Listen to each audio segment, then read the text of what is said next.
A veces nosotros espiritualizamos tanto las cosas que olvidamos, tenemos que bajar un poquito los pies en la tierra y que hay una vida que nosotros tenemos que vivir de acuerdo a la voluntad de Dios. Y está bueno sentir, está bueno experimentar, está bueno las manifestaciones de Dios, las queremos todas. Que Dios mueva su mano sobre nosotros, queremos todo eso, todo lo anhelamos. Pero como yo les hablaba el otro día, en el monte de la transfiguración estaban Pedro, Jacobo y Juan, ¿recuerdan? Y en cierto momento Pedro y Jacobo y Juan quisieron hacer unas enramadas, una especie de choza allí para que quedase allí en ese lugar de gloria. Ya ahora Pedro, Juan y Jacob están en la gloria. Pero ellos querían en ese momento quedarse en la gloria. Pero no era el momento de Jesús, ¿verdad? Aunque él se vio su gloria en ese momento cuando estaba hablando con Moisés y estaba hablando con Elías. Elías representa a los profetas y Moisés la ley. Y en ese momento vemos que ellos quieren quedarse. Claro, yo también querría quedarme, ¿no es cierto? En esa gloria. Yo hubiese hecho lo mismo, seguramente, o peor. Capaz que me hubiese asustado y salgo corriendo. Pero lo cierto es, hermano, que cuando se escuchó la voz de Dios y se fueron Elías y Moisés, y allí estaba el Señor solo, había que descender del monte. Y cuando llegaron al pie del monte ya había una situación difícil, en la que el Señor tuvo que intervenir porque los discípulos, por falta de fe, no podían actuar. Lo cierto es, hermano, que nosotros tenemos que bajar los pies de la tierra, ¿sí? Y no espiritualizar todo, sino que también tenemos que nosotros entender que hay cosas que son para poner en práctica cada día. Hay muchas cosas para poner en práctica. No estoy diciendo que nosotros no gocemos de lo espiritual, tenemos que gozar y anhelar más, pero luego también tenemos que poner un pie sobre la tierra. Amén. Y yo estaba mirando en estos días, tenía algo en mi corazón con respecto a cuando el Señor llamó a sus discípulos, y en especial en uno que siempre, la palabra de Dios es toda bendita, ¿no? Y así en San Juan capítulo 1, versículo 35, habla la palabra del Señor de los primeros discípulos. Qué bueno, ¿no? Los primeros discípulos. Dice, ¿encontraron todo? San Juan capítulo 1, versículo 35. Y el siguiente día otra vez estaba Juan y 2 de sus discípulos. Y mirando a Jesús que andaba por allí, dijo, he aquí el Cordero de Dios. Y le oyeron hablar los 2 discípulos y siguieron a Jesús. Quiero decirles que cuando Jesús volvió del desierto, después que fue bautizado por Juan, que se escuchó la voz de Dios, que el Espíritu Santo descendió en forma corporal de paloma sobre el Señor, él fue al desierto. Entonces cuando él viene del desierto, ahí comienza su ministerio. Había tenido un año de preparación, ¿sí?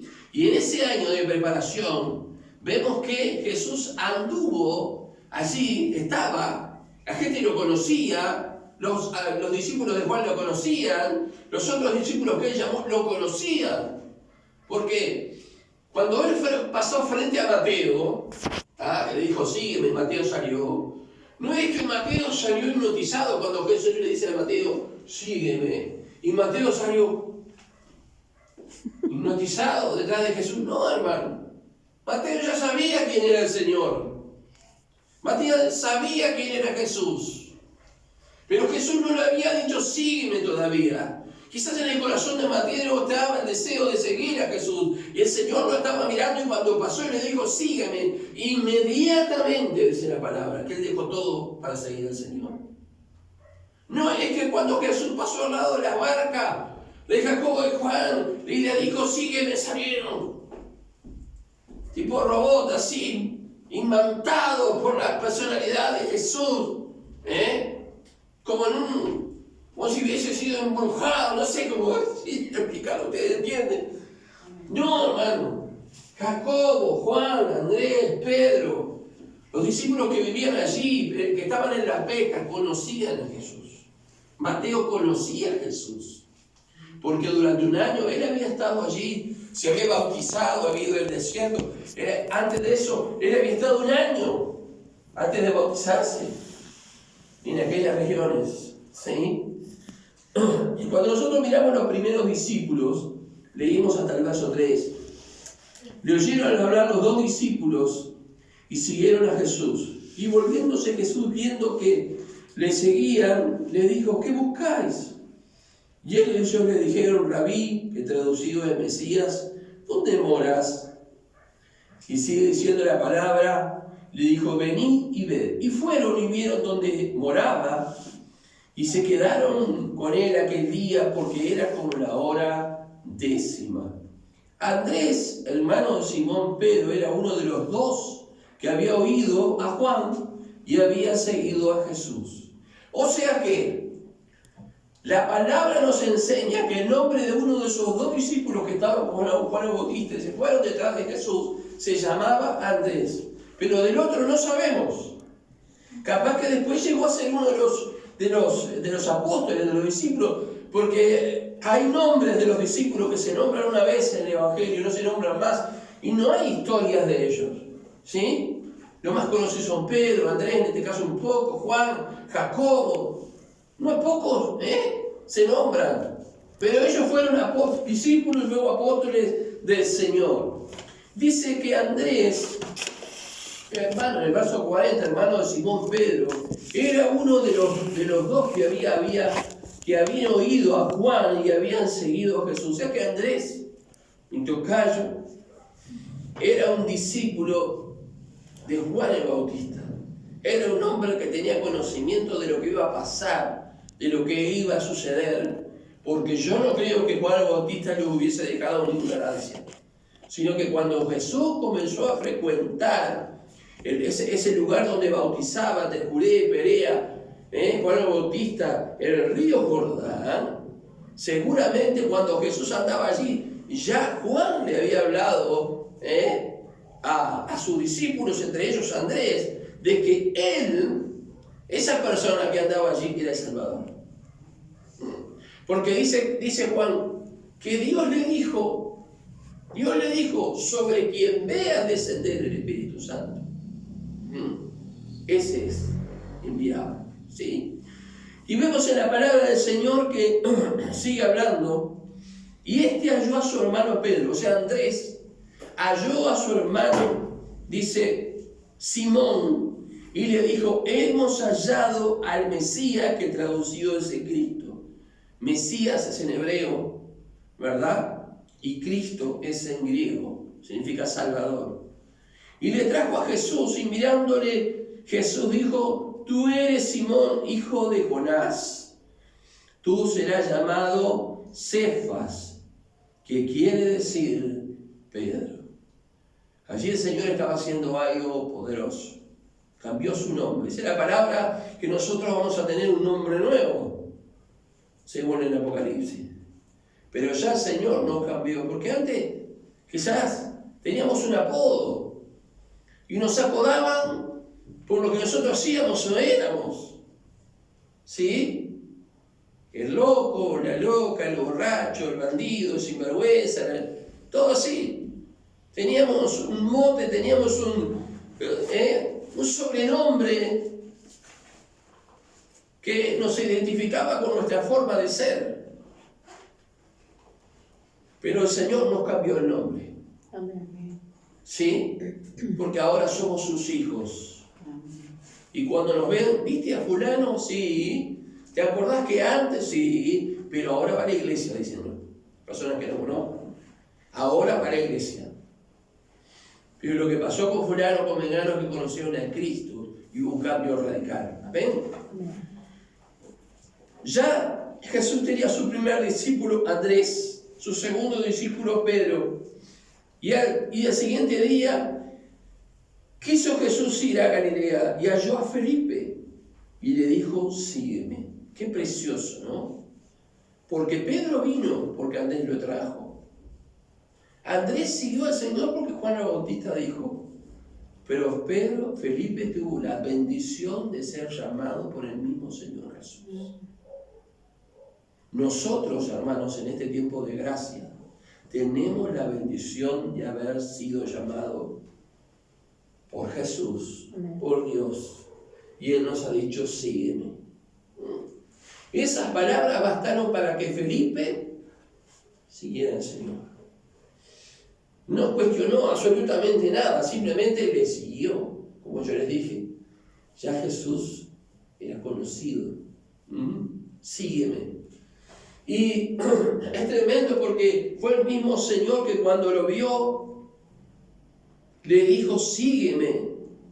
Y dice que Felipe era de Bethsaida, es el verso 44, la ciudad de Andrés y Pedro. O sea que todos vivían en la misma ciudad. Andrés, Pedro, todos los que trabajaban allí vivían en la misma ciudad.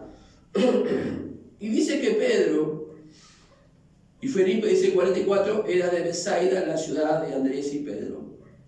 Y acá este versículo habla de un discípulo que para mí es una persona muy especial y que debe representar a cada creyente, acá y en todas las iglesias de Viera y en todo el mundo. Porque dice la palabra que Felipe era de Bethsaida, ciudad de Andrés Pedro, y en el 45 dice, Felipe halló a Natanael, no dice su hermano, Felipe halló a Natanael y le dijo, hemos hallado a aquel de quien escribió Moisés en la escritura, en la ley, así como los profetas, el hijo de José de Nazaret. Entonces Natanael le dijo, de Nazaret puede salir algo bueno. Felipe le dijo, ¿qué cosa? Venía a ver. Sí. No sé qué relación había entre Felipe y Natanael. Quizás eran amigos de toda la vida, yo qué sé. Pero se encontraron, lo halló, dice Felipe, halló a Natanael. ¿Sí? Ya él ya había sido llamado por el Señor. Y dice que la palabra del Señor, que allí Él le anunció que el Cristo, que el Mesías había llegado. Fíjense ustedes, ellos tenían conocimiento, los judíos tenían conocimiento de la ley y de los profetas. Los que sabían leer y escribir eran los escribas, y pudiera ser que hubiera alguien más, pero en general la gente del pueblo no sabía. A veces hasta inclusive algunos gobernantes no sabían escribir, eran solo los escribas. ¿Sí? Sin embargo, como yo les decía el otro día cuando estaba acá, ellos tenían la palabra guardada acá. Porque en el Antiguo Testamento Dios le da la orden a sus hijos, al pueblo, a la nación de Israel, que le hablen a sus hijos y a sus nietos cuando estén en su casa, cuando vayan por el camino, en todo momento le estén hablando la palabra de Dios. ¿Por qué? Porque no había un texto escrito. Se llamaba tradición oral. Y fue transmitido oral de generación en generación hasta que hubo escritura, hasta que hubo letras, hasta que hubo gente que creó un alfabeto. Entonces los judíos, que eran personas que en ese tiempo no tenían conocimiento, no sabían leer y escribir, tenían la mente grabada acá, la ley. Tenían la mente grabada la ley y los profetas. O sea que cuando Felipe fue a hablar con Natanael, estaba bien seguro de lo que estaba diciendo. No fue que alguien se lo dijo. Porque continuamente se anunciaba en el templo, en la sinagoga, se hablaba de la esperanza de Israel, que era un Salvador. Y cuando nuestro Señor Jesucristo vino, ellos pensaron que Jesús iba a ser un rey que iba a venir y que iba a echar a los romanos y que se iba a sentar en el trono de Israel. Pero nosotros sabemos que eso no sucedió. Entonces dice que allí Natanael, cuando escucha que era de Nazaret, dice que él dijo, pero de Nazaret puede salir algo bueno. Y la verdad se ve que Nazaret era un lugar espantoso, horrible, lugar quizás de perdición, lugar... Es como si dijéramos, del cerro puede salir algo bueno. Del norte del cerro, nosotros estamos al norte del cerro. No somos Cerro Norte, pero estamos al norte del cerro. Yo siempre aclaro eso. Que no vivo en Cerro Norte, vivo al norte del cerro. Pero somos zona roja para muchos. Todo el Uruguay es zona roja. Lo cierto es, hermano, que nosotros, cuando miramos la palabra del Señor, es una enorme bendición porque Él se pregunta, conociendo a Nazaret, la ciudad de Nazaret, ¿qué puede salir de bueno de ese lugar? Esa es la opinión que los hombres tienen de las ciudades, de los países, de los hombres. ¿Qué puede salir de bueno de esta persona? Cuando uno mira a esa persona y ve que esa persona es terrible, uno dice, ¿qué bueno puede salir de esta persona? ¿Qué bueno puede salir de esa iglesia chiquita, que son unos pocos? ¿Qué bueno puede salir? Entonces, ¿qué le dijo Felipe? Vení a ver. Porque habla a todo el mundo. Y a veces la gente habla porque tiene boca, pero no tiene conocimiento. Entonces hay que invitarles a que vengan a ver, a que vengan a escuchar, a que vengan... Y esa palabra ver habla mucho a mi corazón porque habla de experimentar. Venía a ver, venía a experimentar, venía a conocer. Eso es lo que está diciendo Felipe. Le está diciendo a Natanael. Ahora, cuando se acerca, dice la palabra del Señor allí en el 47, cuando Jesús vio a Natanael que se le acercaba, dijo, he aquí un verdadero israelita en quien no hay engaño. Un verdadero israelita. Sigue diciendo, y le dijo a Natanael, ¿de dónde me conoces? Jesús no estaba diciendo nada extraño. Y Natanael dice, ¿de dónde me conoces? Él se identifica con lo que el Señor estaba diciendo. ¿De dónde me conoces? Entonces el Señor le dijo, respondió Jesús y le dijo, antes que Felipe te llamara, cuando estabas debajo de la higuera, te vi. Hermanos, el otro domingo, sábado, hablamos de acercarnos a Dios. Muchas veces nos cuesta acercarnos a Dios. Teniendo todas las herramientas, todo lo que Dios ha hecho para que estemos cerca de Él, nos cuesta acercarnos a Dios. Y cuando nos acercamos, es solo para pedir. Pero cuando nos acercamos para estar con Él, ¿sabe qué difícil es acercarnos solamente para estar con Él? ¿Sabe por qué? Porque cuando estamos con Él, estamos con su palabra, estamos orando, estamos en su presencia, sentimos su presencia, enseguida vienen peticiones de nuestra mente. Enseguida vienen cosas que nosotros queremos pedir. Enseguida vienen cosas de nuestra mente que queremos que el Señor haga. Pero lo que Él quiere es que estemos con Él. Amén. Que estemos con Él. Que nos acerquemos y estemos con Él. Pero en este caso Jesús se acercó. Se acercó tanto a Natanael que lo vio cuando Él dice estaba debajo de la higuera. Vio lo que estaba haciendo y aparentemente yo he leído algún comentario que dice que los judíos se acostumbraban a ponerse debajo de los árboles, a meditar en la palabra, así, a estar en esos momentos de meditando para adentro, no sé, con Dios.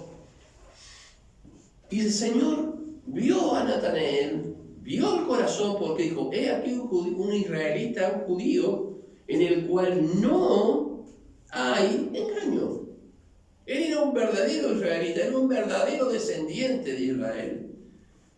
Y un descendiente de Israel no era idólatra, no era una persona apartada de la ley, era alguien que cumplía la ley a pie cabal. Y Natanael era esa persona. Ahora cuando el Señor mira nuestro corazón, como decía mi esposa hace un rato, ¿qué ve? ¿Qué ve en nuestro corazón? ¿Puede decir el Señor de nosotros, y aquí veo que este verdaderamente es un hijo mío? Cuando Él mira nuestra alma, mira nuestro ser, nuestro carácter, ¿qué dice el Señor de nosotros? A veces nos preocupamos más por lo que dicen los demás de nosotros que lo que dice el Señor. Aunque si alguien nos dice algo, paremos la oreja, porque quizás Dios nos está hablando inclusive por la boca de un impío, de algo que está funcionando mal acá, en nuestro ser. Pero hermano, si el Señor me mira, el Señor me habla, porque sea que usted se acerque a Él o no, el Señor me estaba mirando, porque Natanael se acercó después. Estas palabras fueron después de que estaba en la higuera, un ratito más tarde, ¿no? Entonces, cuando Él nos mira, quieramos nosotros o no que nos mire, Él nos mira. Porque Él es Dios. ¿O usted piensa que porque no quiere de repente obedecerle, Dios no le mira? Claro. Mira que usted está en desobediencia si está desobedeciendo. Mira que yo estoy en desobediencia si estoy desobedeciendo. Ahí vemos que el Señor le sacó una foto del corazón, de su ser interior, de la persona de Natanael. ¿Sabe qué significa el nombre de Natanael? El nombre de Natanael es un nombre compuesto, y en el original judío, Natán, es el verbo Él dio, Él puso. También hay otra palabra, pero no es tan acertada como esta, pero es un verbo que significa Él dio, Él puso. ¿Sí? Y la palabra Él, Natanael, significa Dios. Cuando aparece al final esa letra Él, está hablando de Dios. Es como que se acorta el nombre de Dios y es Él.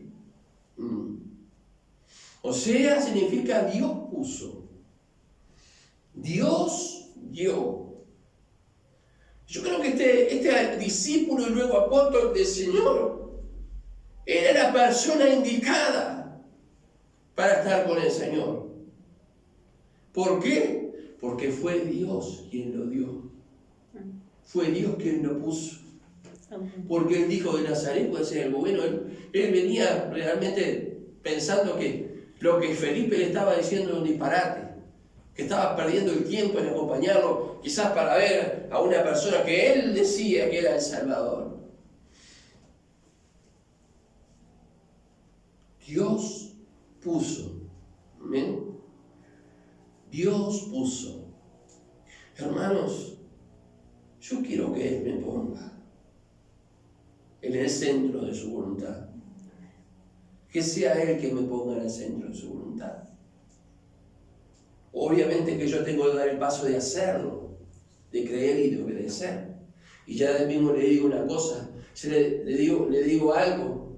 El caminar del Señor es creer y obedecer. Creer y obedecer. Y a veces quizás nosotros no estamos convencidos de determinadas cosas. Obedezcamos.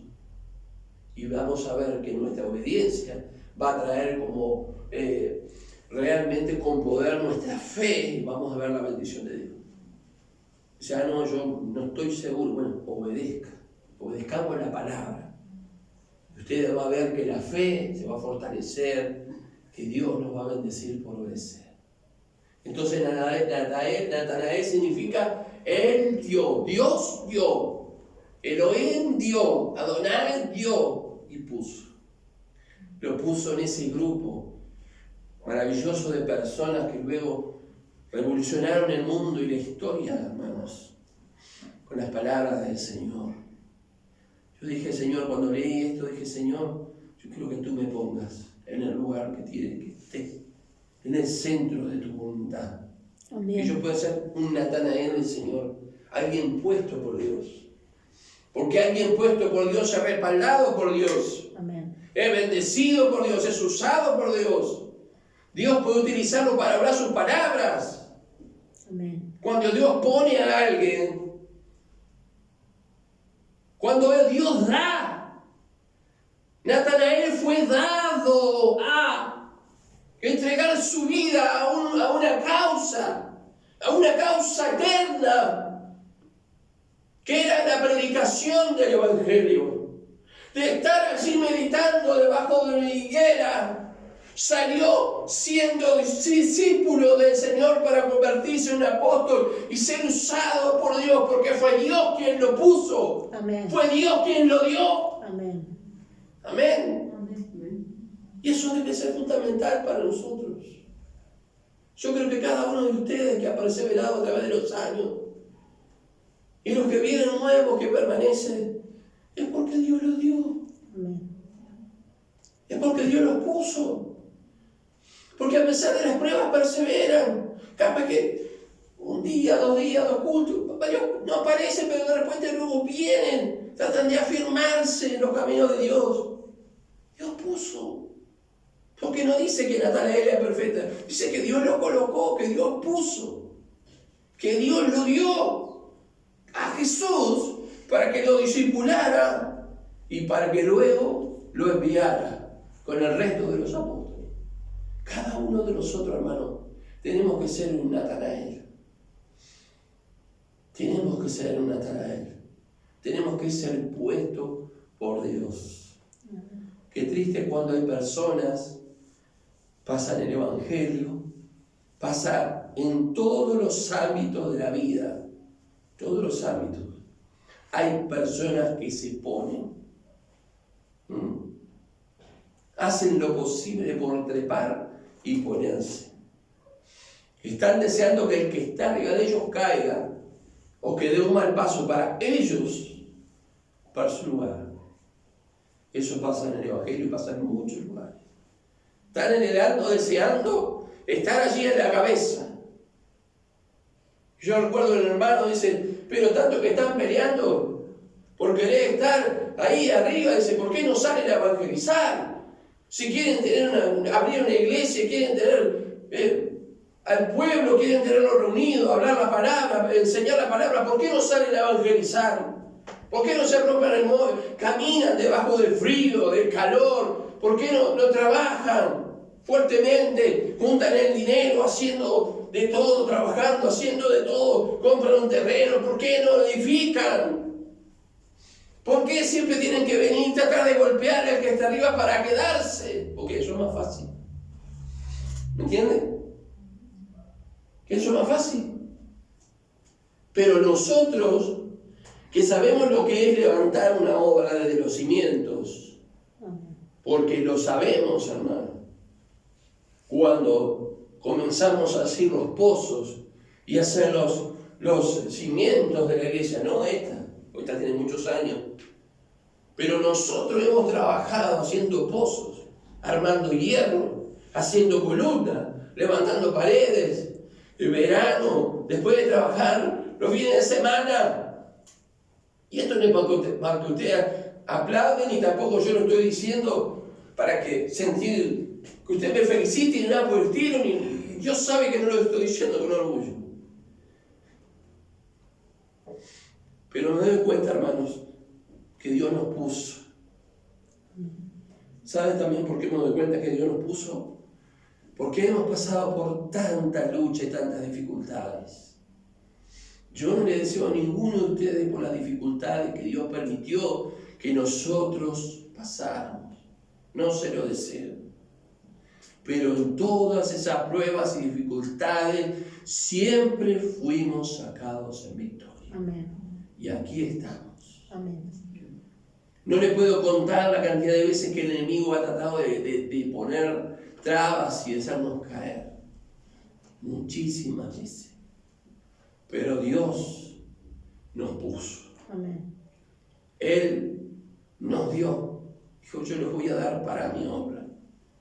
Y nosotros estuvimos dispuestos a ser dados para la obra del Señor. Amén. Estemos con 100 personas o estemos con 10. Estemos con una iglesia inmensa, llena de gente, o estemos debajo de un árbol enseñando a los niños. ¿Sabe que una vez me invitaron a predicar en una campaña? Nos parece una plaza que se llama la Plaza del Huevo, por la forma. Y había unos fatales, 12, 13 eran, ¿no? Y eran todos unos preadolescentes y otros más chicos. Y estaban armando un lío, no dejaban escuchar, interrumpían, ¿no? Había personas que estaban allí en la campaña que los corrían para que no molestaran. Y yo me fui a conversar con ellos. Estuve un rato conversando con ellos, yo tenía pedazo de pizza, y dice, porque me prendieron que me dan pizza, y me dan, bueno, tomá, yo te doy de mi pizza. Estuve conversando con ellos un rato, antes que empezara la reunión. Y después, cuando llega el momento que yo subo a predicar la palabra del Señor, ellos estaban desacatados. No había forma de tener un culto normal. Entonces yo conté una historia, la historia de Carlitos. Carlitos era un niño de la escuelita, conté para todos. Era un niño de la escuelita, había una maestra que daba escuelita debajo de un árbol. Fíjate, de ahí venían los niños del barrio, de la localidad, venían a escuchar la palabra. Y este Carlito se subía al árbol y tiraba piedritas, y tiraba coquitos, y tiraba palitos, y tiraba cosas. Continuamente molestando. Continuamente. Hemos tenido niños bravos en la escuela. Continuamente molestando. Era dificilísimo para la maestra poder llevar adelante la clase. Y pasaron los años, hermano. Y un buen día la maestra va caminando y siente que le grita, maestra, maestra, maestra. Y se da vuelta, porque en realidad es la maestra de la escuela bíblica. Entonces se da vuelta y mira y ve un matrimonio. Maestra, ¿no se acuerda de mí? No, perdonadme, le dice, pero no, la verdad que no te conozco, yo no me acuerdo de vos. Yo soy Carlito. Ah, vos sos Carlito. Maestra, gracias, maestra. ¿Sabe que yo ahora, dice, estamos convertidos, me casé en la iglesia, estoy sirviendo a Dios? Quiero darle gracias por todo lo que hizo por mí. Y hermano, ¿quién puso a esa maestra debajo de ese árbol? Dios. ¿Cómo fue que esa maestra perseveró a pesar de que Carlito estaba haciendo eso acordarle a Dios? Y al final, ¿cuál fue el fruto? Que el peor de todos se convirtió. Y esa noche yo estaba compartiendo la palabra y no me había dado cuenta que en las dos filas de adelante estaban todos los chiquilines sentados. Todos mirándome así. Y mire, y no es por mí, porque yo no me considero una persona carismática que pueda atrapar la atención del público. Fue el Señor, fue el Espíritu Santo, fue Dios. Y cuando hicimos la oración de fe, la hicimos, bajé y junto con todos ellos hicimos la oración de fe. Ningún adulto, todos ellos pasaron a hacer la oración de fe. Y yo creo que han pasado los años y yo creo que alguno de ellos fue puesto, fue dado. Fue dado para ser un discípulo, para ser alguien enviado, porque la palabra apóstol significa enviado, para ser enviado. Yo no sé cuántos años han pasado de eso, pero ellos ya deben ser hombres que se han casado con hijos, pero estoy seguro en mi corazón, lo hablábamos el otro día, que muchos de ellos fueron dados por el Señor.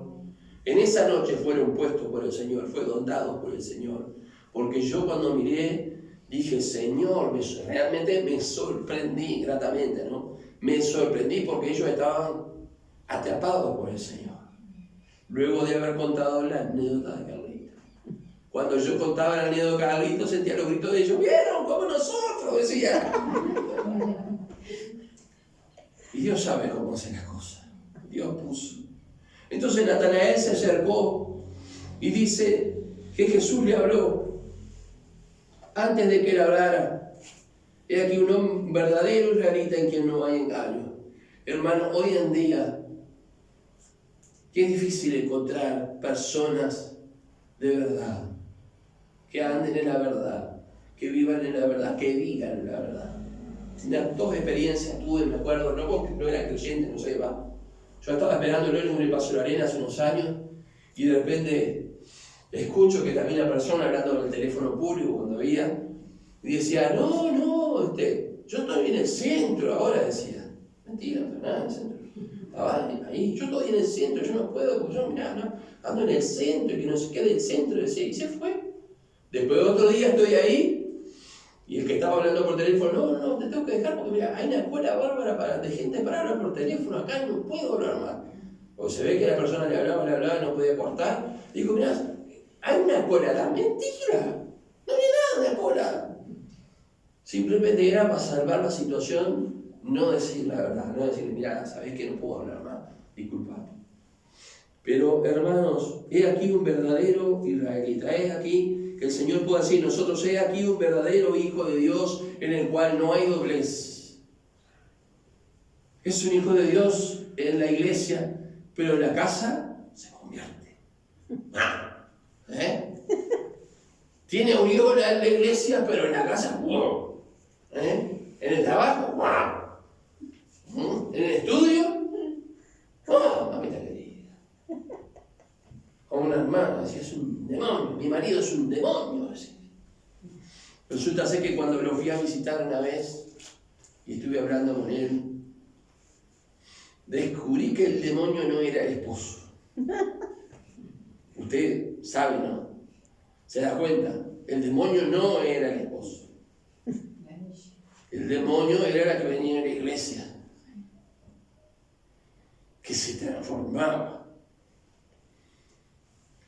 Que el Señor nos ayude, amén. Amén. Dice que el Señor lo vio y le dijo, antes que Felipe te llamara, cuando estabas debajo de la higuera te vi. Y respondió Natanael y le dijo, Rabí, maestro. Porque a Jesús lo reconocían como maestro, como profeta, pero no como hijo de Dios. Sin embargo, vemos que él lo reconoce. Rabí, tú eres el hijo de Dios. Ese. Eso es una declaración muy fuerte. A Felipe le podía costar la vida por decir que Jesús era el hijo de Dios. Lo podían echar de la sinagoga las autoridades, del templo. Lo podían ejecutar. Tú eres el hijo de Dios. Tú eres el rey de Israel. Aleluya. ¿Qué declaración de fe? Y Jesús le responde, dice, porque te dije, te vi debajo de la higuera, ¿crees? Hermano, qué fe sencilla tenía aquel varón, Natanael. Qué fe sencilla que él pudo creer que aquel era el Hijo de Dios verdaderamente. Por aquella acción de que lo había visto debajo sentado de la higuera, creyó que verdaderamente Jesús era el rabí, el maestro, el Hijo de Dios y el Rey de Israel. ¡Qué declaración tremenda! Amén. Y Jesús como que se admiró, porque está con signo de admiración ahí, no sé. A ver si está, está con interrogación. Pero yo le pondría una interrogación y un signo de admiración al lado, porque hay oraciones, así que no recuerdo cómo se llama. Porque te dije que te vi debajo de la... Porque te dijo eso nada más. ¿Creíste? Qué tremendo, ¿no? ¿Cómo nos cuesta creer, no? ¿Cómo nos cuesta creer que... Aquí vemos un hombre con una fe sencilla. Yo me acuerdo de uno de mis pastores, era un siervo, Dios tenía una fe tan sencilla. Dios le decía, andá, y él iba. Dios le decía, hacé, y él hacía. Era tan obediente, automáticamente obedecía a Dios, y tenía una fe... que realmente una fe admirable, que cuando partió de esta tierra yo dije, Señor,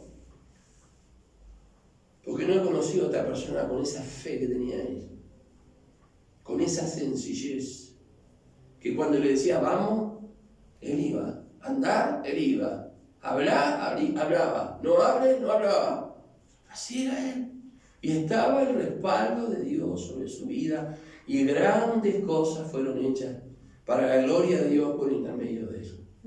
Entre ellos se cambió todo el techo de la iglesia, donde yo estaba en Paysandú, que no sé, eran 700, 900 miembros, una iglesia inmensa, porque él creyó que Dios le iba a dar todos los materiales para hacer la planchada.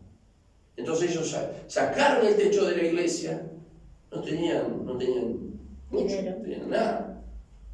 Sacaron el techo de la iglesia, tenían los cultos en un patio, y cuando estaban ahí, en esa reunión, había uno que era el portero, que estaba ahí, que le dijo a un pastor que justo venía llegando, le dijo, pero usted vio lo que hizo el pastor, que disparate.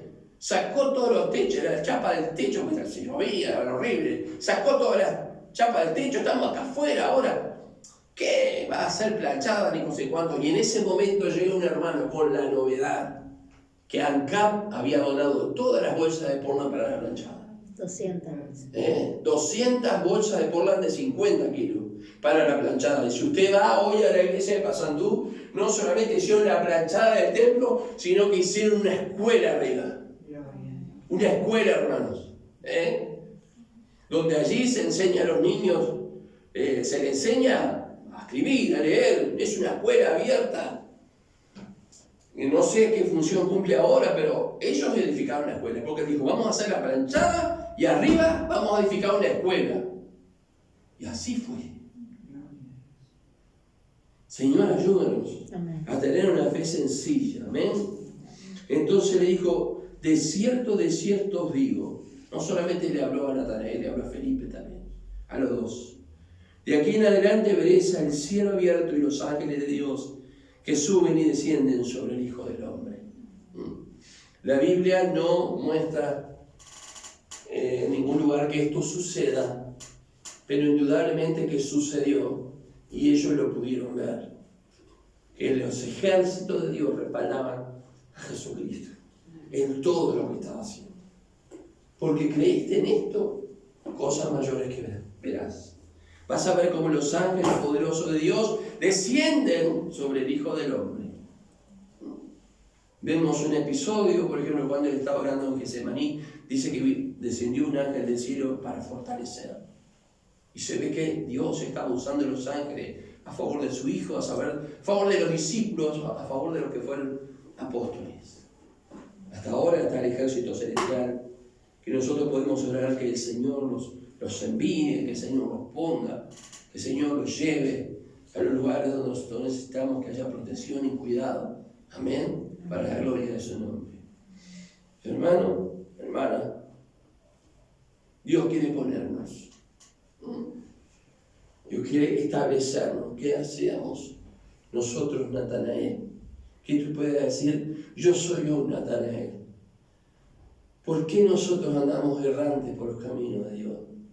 ¿Por qué andamos errantes en esta vida sin saber a dónde vamos? Sin saber qué realmente tenemos que hacer. Y yo sé que aquí hay personas que hay hermanos que no se sienten satisfechos en la vida. Porque han hecho todo para pensar que están en el centro de lo que Dios quiere y sin embargo sienten que todavía hay un vacío, que todavía no están completas. Pero tenemos que nosotros permitir en esta noche que Dios sea el que ponga. Porque nosotros tenemos la pésima costumbre de ser nosotros. Decirle a Dios, bueno Señor, acá estoy. Sé tú el que me ponga. Él puso. Sé tú. Quiero ser un Natanael. Yo quiero ser un Natanael. ¿Usted quiere ser un Natanael? Yo quiero ser un Natanael. Tengo temor de Dios en mi corazón, ¿sabe qué? De no entender los tiempos de Dios. Porque el tiempo de Dios ha marcado que nosotros estemos acá, frente a este púlpito, en esta iglesia, sirviendo al Señor, esta obra. Como pioneros, porque los que levantan una obra son pioneros, hemos sido pioneros varias veces. Yo dije, Señor, yo no quiero quedarme enquistado aquí en Nuevo Comienzo. Yo quiero ser un Natanael. Quiero estar en el centro de tu voluntad. Jesús quiere que esté aquí en el Nuevo Comienzo hasta que partamos a la eternidad, estaremos. Si tú quieres hacer otra cosa, hazla. Pero que no me pase por arriba de la cabeza y no me dé cuenta que el Señor me está llamando para ponerme acá o allá, donde Él quiera. Amén. Amén. Que aprendamos nosotros a distinguir los tiempos. Jesús les habló de eso. Ustedes saben distinguir los tiempos, pero no se dan cuenta de este tiempo que estamos viviendo. Conocen el momento de sembrar, y cuando van a cosechar, les mostró los cielos y les dijo que las nubes están así. Ustedes saben reconocer el tiempo y no saben reconocer los tiempos que están viviendo, de que Jesús, el Mesías, el Salvador, estaba en medio de ellos. No podían reconocer. Pero nosotros ya le conocemos. Entonces dejemos que Él nos ponga. Amén. Que Él nos dé como Él quiera, en su voluntad. Amén. Señor, yo te agradezco por mis hermanas, porque yo crecí en una iglesia de mujeres ilustres, puedo decir, que eran las que llevaban la obra adelante. Siempre he estado rodeado de mujeres que realmente, en lo que respecta al servicio y a la obra y en la búsqueda de Dios, han sido fuertes, poderosas, Señor. Y doy gracias a ti por eso. He visto hermanas trabajar y hacer la obra de Dios, levantar la obra de Dios. Como en esta noche, solo hay un único varón, Señor. Yo te pido que de cada una de ellas hagas una tarea. Que tú seas el que las pongas en el lugar donde tienen que estar. Que tú las des. Porque no es lo mismo ponerse, darse, que sea Dios el que me ponga y me dé. Que tú las des para el propósito, que tú nos des para el propósito, para el plan que tú quieres ejecutar a través de nosotros. Bendice a cada una de mis hermanas. Que también el nuevo comienzo sea como una maquinaria arrolladora que avanza en la mente y en el corazón y en la voluntad de estas hermanas que están presentes aquí. Y también de los que no han venido, Señor. Señor, hermana, el Señor le está hablando. ¿Se dio cuenta? El Señor le quiere entregar a usted para una tarea. El Señor le quiere entregar a usted, le quiere dar